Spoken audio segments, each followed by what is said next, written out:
ఎగువన కురుస్తున్న భారీ వర్షాల కారణంగా పోలవరం ప్రాజెక్టులో పెరుగుతున్న వరద నీరు క్రమేపీ పెరుగుతోంది. ప్రాజెక్టులోని స్పిల్వే ఎగువన గోదావరి నీటి మట్టం 27.2 మీటర్లకు చేరింది.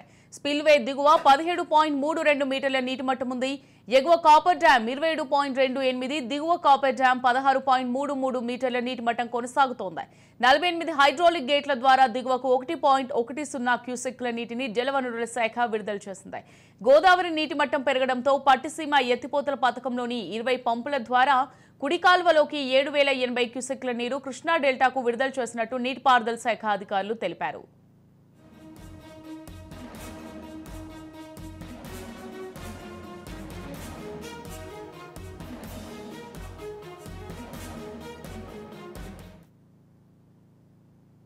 డిప్యూటీ తహసీల్దార్ వేధింపులు భరించలేక తాడ్వాయి తహసీల్దార్ కార్యాలయంలో పనిచేసే రికార్డ్ అసిస్టెంట్ ప్రశాంత్ ఆత్మహత్య చేసుకున్న ఘటన కామారెడ్డి జిల్లాలో కలకలం రేపింది.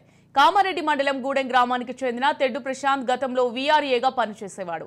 అయితే గత సంవత్సరం ప్రభుత్వం వీఆర్ఏ వ్యవస్థ రద్దు చేయడంతో పాటు అర్హతలను బట్టి వీఆర్ఏలను వివిధ శాఖల్లో సర్దుబాటు చేశారు. అందులో భాగంగా ప్రశాంత్ తాడ్వాయి మండల కార్యాలయంలో రికార్డ్ అసిస్టెంట్ గా 11 నెలలుగా విధులు నిర్వర్తిస్తున్నాడు. అయితే ప్రతిరోజు గూడెం నుంచి తాడ్వాయికి ద్విచక్ర వాహనంపై వెళ్లి విధులు ముగించుకుని రాత్రి 8 నుంచి 9 గంటల మధ్య ఇంటికి చేరుకునేవాడు. ఎప్పట్లాగే శుక్రవారం విధులకు వెళ్తున్నానని భార్యకు చెప్పి ద్విచక్ర వాహనంపై ఇంటి నుంచి ఉదయం 9:30కి బయలుదేరాడు. రాత్రి 9 అయిన ప్రశాంత్ ఇంటికి రాకపోయేసరికి భార్య లత ప్రశాంత్ కు ఫోన్ చేసినా లిఫ్ట్ చేయలేదు.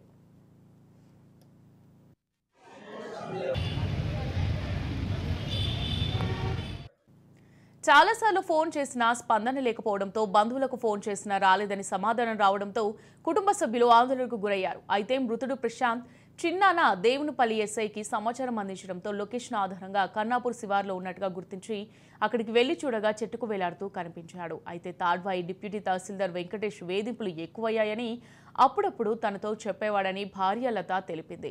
డిప్యూటీ తహసీల్దార్ వేధింపులు భరించలేకనే ప్రశాంత్ ఆత్మహత్య చేసుకున్నట్టుగా కుటుంబ సభ్యులు అనుమానిస్తున్నారు.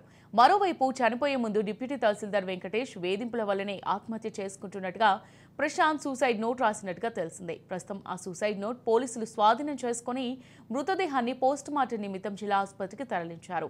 సూసైడ్ నోట్లో ఏం రాసింది అనే వివరాలు పోలీసులు గోప్యంగా ఉంచారు. జిల్లా ఆసుపత్రికి కామారెడ్డి డీఎస్పీ చేరుకుని వివరాలు సేకరించారు.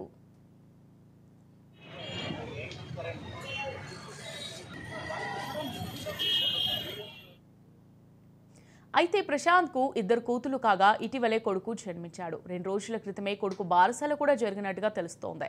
6 ఏళ్ల క్రితం పాల్వంచ మండలం ఎల్పుగొండ గ్రామానికి చెందిన లతతో ప్రశాంత్ కు వివాహం కాగా వీరికి 2 కూతుర్లు, 5 ఏళ్ల ఆద్య, 3 ఏళ్ల విధాత్రి, 1 కుమారుడున్నారు. ప్రశాంత్ ఆత్మహత్యతో గ్రామంలో విషాద ఛాయలు అలుముకున్నాయి. కొడుకు పుట్టిన సంతోషం కూడా ఇంట్లో లేకుండా పోయిందని కుటుంబ సభ్యులు కన్నీరు మున్నీరుగా విలపించారు.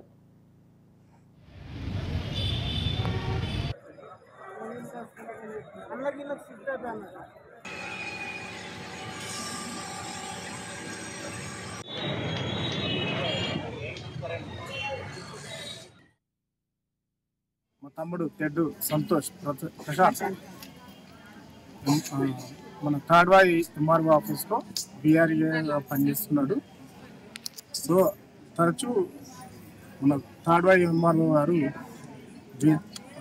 డిప్యూటీ ఎంఆర్ఓ గారు తరచూ వేధింపులు చేస్తున్నాడంట. ప్రతిసారి ఇంట్లో చెప్పేవాడు, కానీ మేము లైట్ తీసుకున్నాము. ఎందుకంటే ఒక స్థాయిలో ఉన్నాడు, ఒక ఆఫీస్లో పనిచేస్తున్నాడు కాబట్టి తప్పైనా వాళ్ళు చూసుకుంటారని మేము చూసుకున్నాము.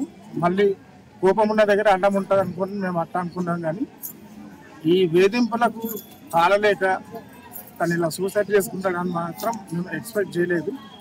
అతనికి 3 చిన్న పిల్లలు ఉన్నారు సార్. చిన్న పిల్లల గురించి అయినా కానీ కొంచెం దృష్టిలో పెట్టుకొని డిప్యూటీ ఎంఆర్ఓ ఎవరైతే ఉన్నారో వాళ్ళని కూడా కొంచెం చర్య తీసుకొని ఈ విషయాన్ని ఎలాగైనా సరే మన తెలంగాణ సీఎం రేవంత్ రెడ్డి గారి దృష్టికి తీసుకెళ్లాలని, తగిన చర్య తీసుకోవాలని, అండ్ మా తమ్ముడు పిల్లలకి, అతని కుటుంబానికి తగిన న్యాయం చేయాలని మనస్ఫూర్తిగా రేవంత్ రెడ్డి గారిని కోరుకుంటున్నాను. అండ్ మన మీడియా మిత్రులను అందరినీ కూడా ప్రత్యేక ధన్యవాదాలు కోరుకుంటున్నాను సార్. తప్పకుండా ఈ విషయంలో